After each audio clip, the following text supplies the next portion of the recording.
I begged my ex-husband to take me back, but he said he couldn't because I broke him. I don't know if this is the right place to put this on, yet the title of the group fits the situation I place myself in. I am posting because my therapist suggested that I should just let it all out, and oddly enough, Reddit seemed like a place to do it, so here it goes. I, 42, cheated on my husband, 42, and 3 years ago, it destroyed my family, and I regret it every day. My husband and I got together when we were 19. We were nowhere near each other's first, and for 22 years I thought we were happy. Sure, he has his moments when his temper gets the best of him, but he's the kind of guy that wears his heart on his sleeve and takes a lot of SHT, and when he blows up, he will grieve everything that has been bothering him, and I understand. I do the same thing and tend to say some heartless things towards him out of anger, and he never held it against me. Our sex life was great. Of course he would love to have more. He would try every day, but as a stay-at-home mom of 5, 3 girls and 2 boys, I get tired, and he voices opinions when we don't have sex, and I found it to be annoying. Thinking back, we could have sex more often. Yet, he does help around the house. He works 60 hours a week and makes sure I sleep in on weekends, and I wake up to a nice clean house and breakfast. As the years went by and the 3 eldest began to head off to college, I was feeling that empty nest syndrome. I was bored, going a bit stir-crazy. I still had my 2 boys, but they were in junior high and didn't need me really. My husband saw this and encouraged me to get a job. In hindsight, I should have told him no. Should have gotten a hobby. Should have done a lot of things differently. My husband is a bit stocky, slight overweight, but handsome. As for me, I seesaw between 150 to 210, depending on the year. When I started working again as a customer service rep, I was 160, and I felt great. I haven't been in the workforce in 21 years, and it felt good to be back working. As the months went by, I began hanging out with the younger 25-year-old coworkers from the office that was encouraged by my husband because I lacked female companionship. I used to shove him to go hang out with his coworkers, so it was only fair that I did the same, and those girls put ideas in my head. They made me think that I could do better, made me think that my husband wasn't sexy enough, made me think that I was held back. Even one of my male coworkers stated that my husband is a beta, pretending to be an alpha, and I ate it up. At the time I thought my husband was all bark and no bite. Yes, I used to see him argue with people who would run their mouth. Had no problem stepping up to them, but I never saw him got into a fight. I don't know where that came from. I loved him, I honored him, in return, he honored me. All of our friends always told me how lucky I was to have him, and I did felt lucky, yet somehow they all got in my head and I guessed my love for him. This little nudge kept going every time my coworkers and I talked, and eventually I began flirting with the same male coworker who called my husband a beta. He was the same age as me, and he was handsome, physically fit, and as the weeks went by, one thing led to another. He made the first move and I just went with it. We were having sex every chance we got. I felt younger, desired, and I treated my husband like SHT. I denied him SXX, poked fun at his weight, even tried to make him think that he was crazy when he questioned our relationship. I had no clue where that came from. Thinking back, I don't know why I was acting like that. I don't know who that person was.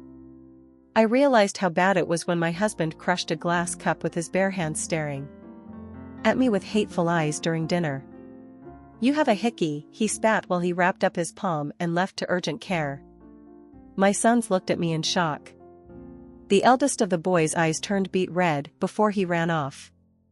I called my lover and yelled at him, and he told me that he wanted to mark his territory, and I felt disgusted. It was the first time I felt remorseful about what I'd done. It was after midnight when he came home and looked at me dead in the eyes and asked how long. I wanted to deny it, wanted to tell him no, but I saw it on his face, so I told him 4 months. "Did you SCK as DCK?" I said nothing.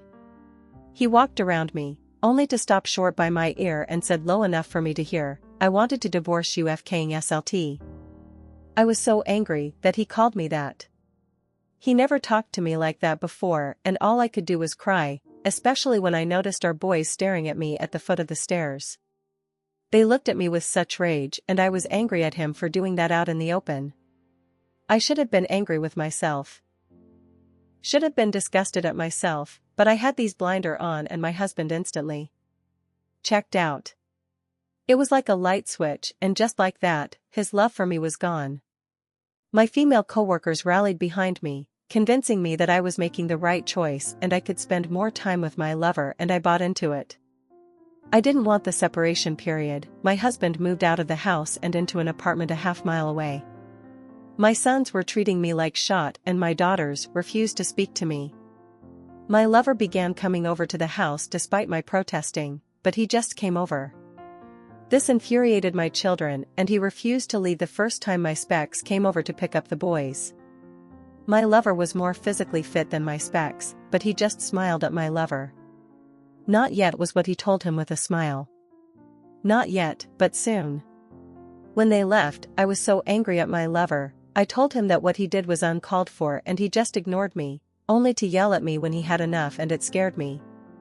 My lover soon began to tell me what to eat, what to wear, making these hurtful comments when no one was listening, and I let it happen. When the divorce got finalized, we negotiated 50-50 straight down with a payment plan to buy his half of the house. We had shared custody, but the boys wanted to live with him. I haven't seen my eldest daughters in a long time. They don't return my phone calls. I only found out one of them was in a serious relationship when he mentioned it. It was surreal when it happened. Watching him sign the papers caused so much pain in my chest.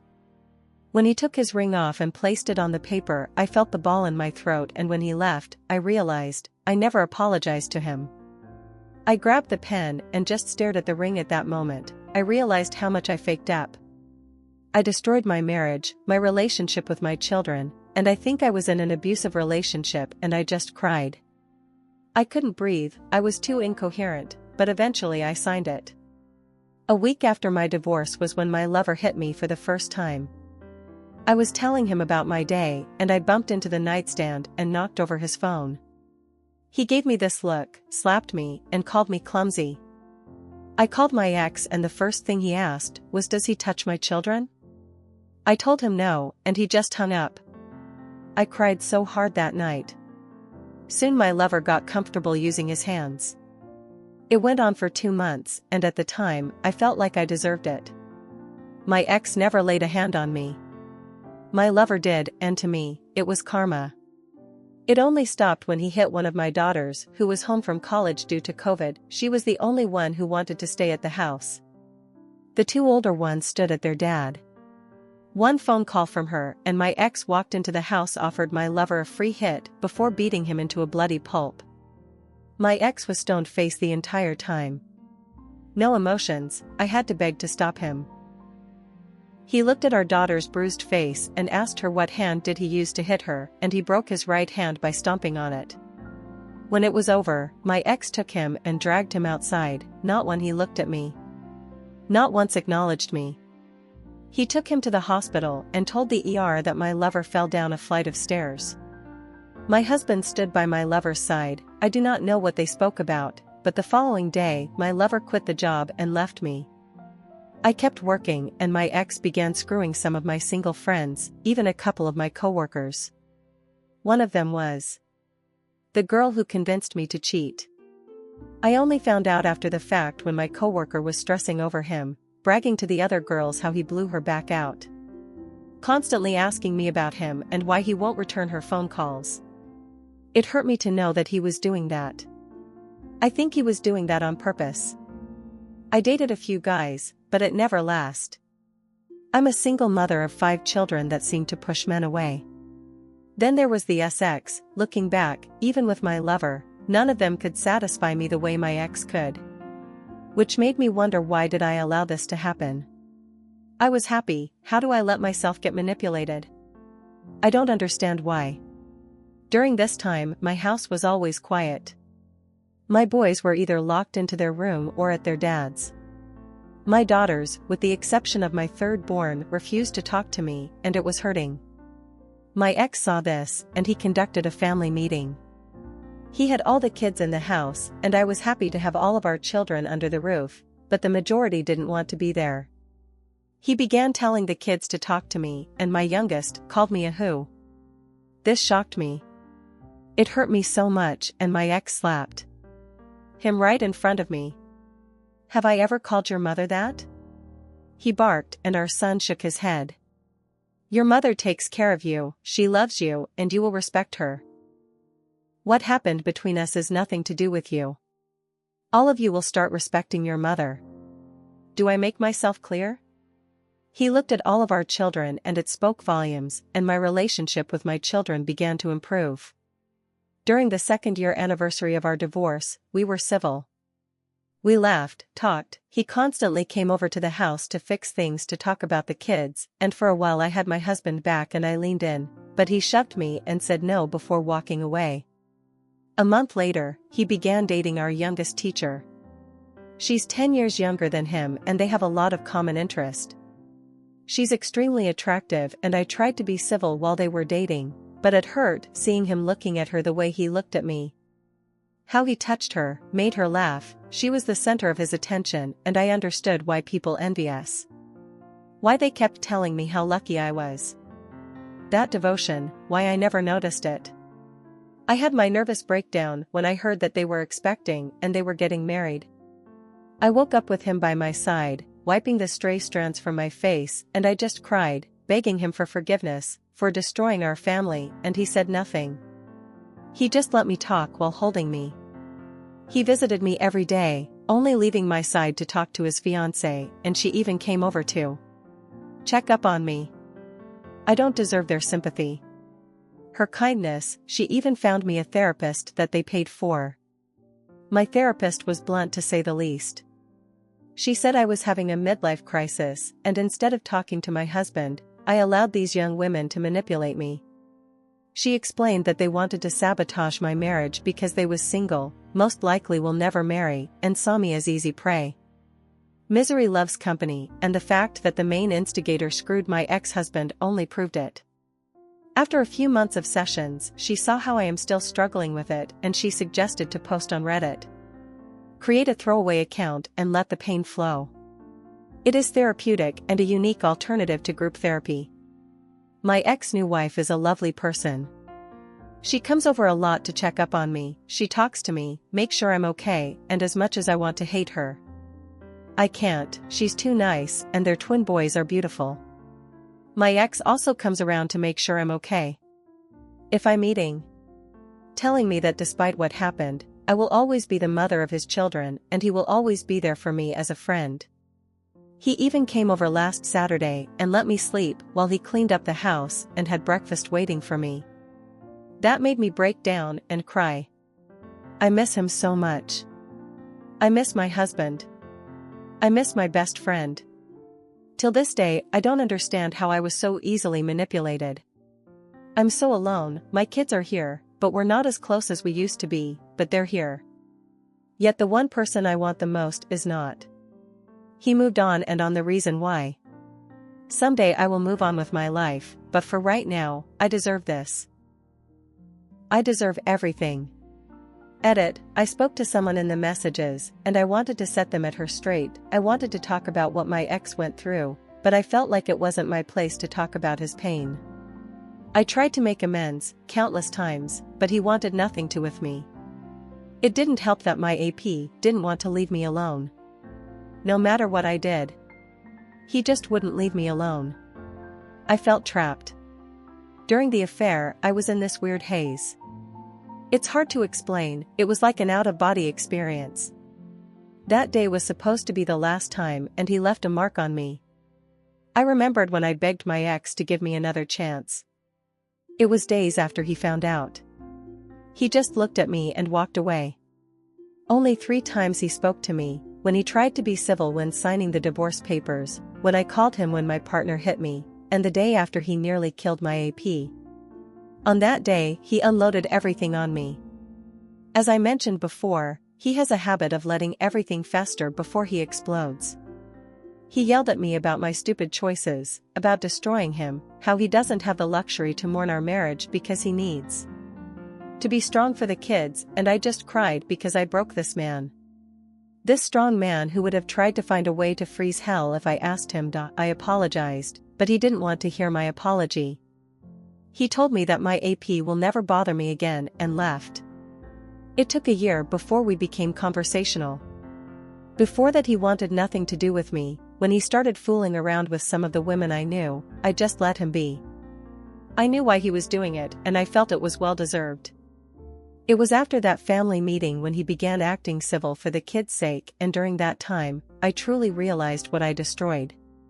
After the family meeting, little by little my kids began to talk to me again. My youngest took the longest, but I tried. Oh God, did I try to make amends with the kids? I needed to fix what I broke with them. They were my top priority. As the kids saw my efforts, they slowly opened up, but not as much. During that second year, seeing my kids laughing in the house while my ex-husband joked around or helping around with chores, cooking on the grill and dancing with the girls, I thought that if I made the effort, showing him how much I was sorry, that I could win him back. I did everything that I could, asked for couple counseling, to start over, wearing every outfit he bought me, his favorite perfume, had my hair just how he liked it, but he just ignored me. That's why I tried to kiss him that day. I thought there was a moment. But he stopped me. I cried, I pleaded, and he just looked at me. He told me that he couldn't be with me because I broke him. He will never kiss me because I had another man in my mouth. He will never hold me because I had another man touch me. He will never sleep with me because I allowed another man to sleep beside me. I pointed out the women he had been with after our divorce, and he made it clear that it happened after our divorce. What I did was, during our marriage. Your body and heart belongs to me, just like my body and heart belongs to you, and you destroyed that. I'm trying to just be his friend, but it's hard. I've been married to this man for over 20 years, and I ruined it in 6 months. For what? A midlife crisis? For my desperate need for female friends? An urge to want to fit in? I look back and I do not know who that person was. Everything was out of character for me. My third born understood, and if it wasn't for her being there for me, I would have ended my life. She kept me sane. Kept me safe. I had no idea she was home that day. Usually the abuse happens when the kids are gone or while we're driving to and from work. I always dread it when they leave. Yet I allowed him to do that to me because I felt like I deserved it. That night I stood up for myself. I told him to leave, and he didn't like that. Not one bit. When he hit me and pinned me against the wall, my daughter appeared out of nowhere and jumped on his back when he hit me again. He flipped her over and backslapped her. I hit him and ran into the garage with my little girl. He was banging on the door, and she called her father. He practically broke through the garage door when my ex arrived, and I had to stop him. Otherwise my ex would have killed him. His new wife is a godsend for him. She allowed him to love again. Allowed him to be himself again. I didn't want to be a part of his new life. But she insisted. She was also in an abusive relationship before meeting my husband. She wanted no animosities, and trust me, she made it clear that she is claws and is not afraid to use them if I overstep. My children adore her. She was the English teacher to the majority of them after all. I just have these moments of overwhelming guilt that is crippling. Yes, I still work for that company, and I eventually became a manager and fired those women. I knew all of their dirty secrets, so getting rid of them wasn't an issue. I just miss what I had, that's all. Now on to the next story. Story 2. I ghosted my family and fiancé after what my sister did. I need a little advice on the matter, as I don't know what to do anymore. I was 21 when my fiancé asked me to marry him. He was the absolute light of my life. We had known each other since preschool, our families are very close. He would come and have dinner with us on a daily basis, and vice versa. He doesn't have any siblings, but I have 2 older sisters, which is very important as he was also very close with them. We grew up together. When we started dating, I don't think our parents stopped celebrating for weeks. He helped me deal with a lot of my anxiety, and even when I gained a little weight and my mother berated me saying he was going to leave me, he told her off and said he loved me for who I was, not for what I looked like, even though he claimed I was the most beautiful girl in the world to him. We were only engaged for 6 months before the incident. My middle oldest sister, let's call her Nikki, was a very cold person. She never showed any affection. She only ever opened up to my fiancé as she said she saw him as a brother, and he also helped her through a lot of her dark times such as battling drug addictions and breaking the law. She and I never saw eye to eye. I loved her dearly because she was my sister, but didn't like her as a person. Out of the blue she tells me she wants to take me clubbing as we had never been together before, and she felt bad that she was so distant to me. I agreed, and that night we went out.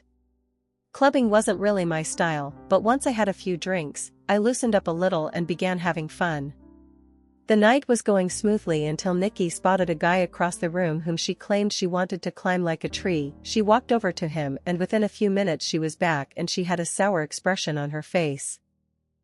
I asked her what was up, but she never said anything. I kept pressing, because I didn't want our night to be ruined. She then told me the guy didn't want her number, but he wanted mine instead.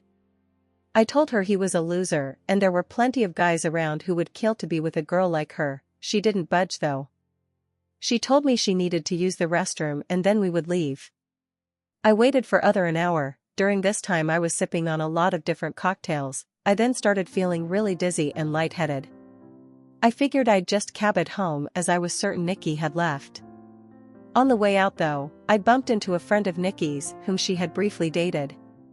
He asked me if I needed a hand to my car, and I explained I was getting a cab. He said he was getting ready to leave and we could share one. I told him okay, and we walked out of the club together and into the first cab we saw. I tried to find my phone in my purse, but I felt myself getting dizzy, or dizzier. I don't remember what happened next, as I blacked out, and the next morning I woke up on a hard sofa, my head pounding. When I came to, I realized I was in Nikki's friend's house and my phone was sitting on the glass table in front of me, but it was flat. When he noticed I was awake, he offered some tablets and water and explained that I had passed out in the cab and he didn't remember my parents' address, so he just picked me up and took me back here where he laid me on the sofa. I told him I needed to go home as my fiancé would be worried. He called a cab and I left. When I arrived at my parents' house, my mother, father, Nikki, my fiancé, and his parents were all standing in the living room. I thought they were worried about me, but the instant I opened my mouth, my fiancé asked how could I do this to him. I tried to explain that my phone went flat, but he then went on screaming about how could I cheat on him. I was baffled. Why would he think that? I tried to explain the night's events, but I kept getting cut off. Nikki then chimed in and said I was a lying ass, and how could I be so heartless to a man who has been there for me through thick and thin. She went on to say I kept flirting with random guys all night, and then when she went to the bathroom, she saw me leave with her friend. I told her what had happened and she showed me photos on her phone whereas we were leaving. His hand was on my back ushering me outside. Yes, the photo did look horrible, and I was so drunk I didn't even realize his hand was on my back. At all. My fiancé was so angry, he kept shouting and his mom and mine were both crying. I then asked Nikki to call her friend and he would confirm nothing happened, but when she called him, he told a completely different story. He said I begged him to take me back to his, and when he did, we slept together multiple times. I saw red and started crying and yelling at Nikki because I knew she had organized this whole thing to make me look bad. I begged my fiancé to believe me, but he just shook his head and left. When everyone had cleared out, my mother slapped me across the face and told me to get out. I left and went to a friend's house where I stayed for a few nights. During those nights, I called my fiancé crying and pleading with him to believe me that nothing happened, but it all fell on deaf ears as he never returned any of my calls or texts. My mom texted me and told me she was kicking me out and that she couldn't believe I would do such a thing, and a lot of hurtful other slurs I don't think I could repeat here. She didn't even give me time to get my things as she threw everything out. I was now homeless. None of my family would take me in, as they chose my fiancé and mother's side. I was homeless and single in less than a day and a half. My entire world had been taken away because of Nikki's lies. Now for weeks I tried everything to get my fiancé back and my family. The limit for me though was when Christmas time had come and I went over to my mother's house to try and reconcile. I was sleeping from couch to couch during this time. When I got to my parents' house, I knocked on the door, but no one answered. My friend then called me and told me she just saw on Facebook that my family were in another state celebrating Christmas, and they had posted pictures online. Everyone was there, my sisters, parents, grandparents, and even my fiancé and his family. When I myself saw the photos, I couldn't stop crying as they all looked so happy. I cried for days and days before deciding to block them all. I even returned my engagement ring. My friend knew someone a couple hours away who was looking for some help in his restaurant, and he even had living arrangements above where he worked so I could get rent at a cheap price and work at the same time. I wanted to start over with my life as it hurt me that no one took my side and they all left me to fend for myself. I was able to move pretty quickly and was doing well. The apartment was tiny and I had to work 10+ hours almost every day, but I was able to save a lot of money. If not living in the apartment anymore, I was able to rent a much nicer condo, but I am still working at the restaurant as assistant manager. Now it has been roughly 2 years since I left and have not spoken to any of my family. I have no idea what is going with them until I got a knock on my door. It was my ex-fiancé. I was shocked to say the least. All these feelings came rushing back and all I wanted to do was jump into his arms. But then I remembered the pain I had felt and tried to slam the door in his face, but he stopped at and asked that I let him explain. He said that Nikki had gotten married and she had confessed that she lied about the situation because she had found someone she loved so much and realized what a horrible thing she had done. I asked him how he found me, and he said my friend told him. My entire family had been trying to get in touch with me and want to see me. I told him I needed time to see if I even wanted to have them in my life. He left and I have been a mess since. I don't know what to do. I know I will never ever forgive Nikki. She could rot for all I cared, but it's hard because my other family and fiancé didn't know she was lying, but I also felt like they abandoned me too quickly without letting me explain my side. I don't know if I should forgive them. Any advice would be much helpful. Thank you for taking the time to read. Update. Wow guys, I don't even know where to begin. I am honestly so grateful for all the support, advice, beautiful messages, and awards you guys have gifted. I wish I could personally thank each and every one of you, and I did try my best to reply to every message. You guys are honestly so amazing, and I cried reading all the comments. My heart has never been so touched with the amount of love and support I got on this post, and I am so sorry if it took too long to post an update. I was honestly in so much shock I didn't know how to cope with it. So I never got back to my ex. I didn't know what to do, but eventually he must have given my phone number to my parents as they texted asking to meet up. I never replied and was planning on organizing a Zoom meeting, but didn't need to as they also showed up at my door. Well, my father did. When I answered the door and saw him standing there, I ended up throwing up, which he insisted on cleaning. When he was done, we sat down and I just bursted in tears. My emotions were all over the place, and my father has worn the same cologne for a really long time. So when I smelt it, it just brought back all these memories. He tried to hug me, but I pushed him away and asked what he was doing here. He went on to explain he and my mother are getting a divorce. He said he begged my mother to get in touch with me the minute I left, but she refused and said I was acting like a baby, and if I wanted to leave them after doing something so horrible, then I could do things on my own. From then on, I asked him how long did it take them to notice I was gone. He said they arrived back home after New Year's Eve and were planning on inviting me over so we could talk. That's when they got in touch with my friend and she told them I left and she didn't know where I was. I asked him why didn't he listen to my side of the story and why did they throw me away so easily. He just started crying. He said he never meant for things to get so out of hand and he wishes more than anything he could take it all back. I said when they found out Nikki was taking drugs and a dropout of HS, they didn't throw her away, Instead, we all went on a holiday so she could focus on things besides drugs, and during that trip, she got hooked on alcohol, and each time they defended her over and over. He said he had no idea my mother was going to kick me out. He thought it was going to be for a few days, but then they decided last minute to spend Christmas out of state. My mother apparently promised him I would be allowed back home after they got back. I said she threw away all my stuff, but he said everything was still there, and she lied about that. I asked him what has happened to Nikki, and he said she is dead to him. He wants nothing to do with her, but my mother has been crying to him, asking to forgive Nikki as she is not well and they had already lost one daughter, they cannot lose two. He blocked my mother and Nikki, and has been on my ex's case about finding me. My ex caved in when my dad said he blocked my mother and Nikki and told him where I lived. I asked that he never show up again unless I give him permission, and he agreed. He asked what would happen now, and I said I really don't know, and that he hurt me really bad. I then just went into detail about how much he hurt me, and what it felt like seeing them so happy without me, and how hard it has been. We were both crying by the end of it, but I was really glad I got it all out. It felt like a huge weight had been lifted off my shoulders.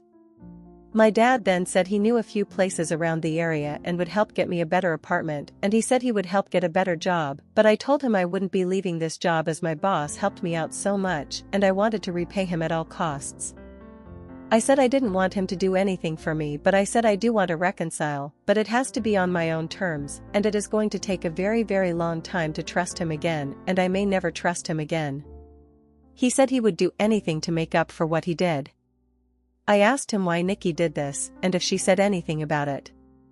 Well, she said she thought my ex deserved better than me, and she wanted to see him happy because he was making too many sacrifices in the relationship. She loved him like a brother and wanted to break the engagement off, so that night she asked her friend to come and escort me out of the club so she could get photos and to take me home so her plan could work. She said nothing sexual happened. I went to sleep on the sofa, and that was it. He was up playing video games all night until I woke up, which he is proof of apparently. My dad was planning on getting my stuff from my mother's house and bringing it to me, but I told him I didn't want those things anymore.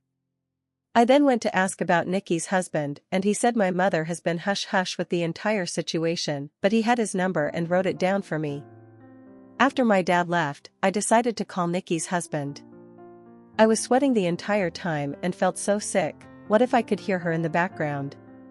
Well, anyhow, when he picked up, I just spit everything out, which I deeply regret, because I should have eased into it for him. He sounded really confused, and I explained the entire situation again. I even went into detail about her drug and alcohol problems. I was honestly expecting him to curse me out and defend Nikki. Instead, he let out a long sigh, and well, turns out, he had a feeling she wasn't exactly innocent. Turns out her and his sister have been having problems, and she has been spouting non-stop lies about his sister and has caused a huge rift between them. His sister didn't even attend their wedding. I told him I was sorry, but he should make things right with his sister, because Nikki was the problem, not her. We spoke a little more, and he hung up. I'm not entirely sure what he is going to do with that information. I hope he cuts his losses and leaves her, because he sounded like a really nice person, and even he has lost his own sister because of Nikki. So I have decided to reconcile with my dad. My mother has always run the show their entire marriage, so the fact he is putting his foot down and divorcing her and going and see with Nikki shows he is serious about wanting to make amends. I don't think I will ever reconcile with my mother, as she thinks Nikki is a victim also in all this, and at this point I don't care to listen to her excuses. If she reaches out and we talk, I will update the post again. For my ex, I haven't had the time to meet with him and talk, though my dad mentioned he wanted to come with my dad, but he told him I would be too overwhelmed if both were there, and seeing them separated will help make clear decisions. He also mentioned my ex was arrested for assaulting Nikki's friend who lied about the entire situation. He was being charged, but the charges were dropped a few days later. I will update the post again when I have time to speak to my ex. Thank you guys for your being so patient and so caring and just amazing.